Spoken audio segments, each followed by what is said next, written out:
জানি না, আল্লাহই ভালো জানে। এই 2024 সালে একের পর এক একটা বন্যা নিয়ে আসতেছে। জানি না, আল্লাহ তাআলাই খুব ভালো জানে। এই বন্যার কারণে অনেক মানুষের অনেক ক্ষয়ক্ষতি হয়ে যায়। দেখেন আজকে আবারও অনেক বেশি পানি হয়েছে, আবারও নতুন বন্যা। আল্লাহ সবাইকে খেয়াল রাখো, এরকম বিপদ থেকে রক্ষা করো। সবাই সবাইকে দোয়া করবেন, যারা এরকম বিপদে আসে তারা যেন বিপদ থেকে রক্ষা হয়।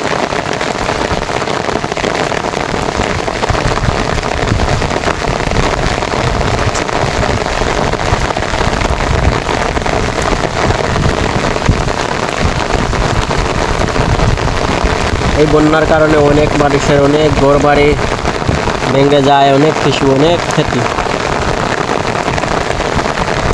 যারা আমরা ভালো আছি সবাই দোয়া করবেন সবার জন্য।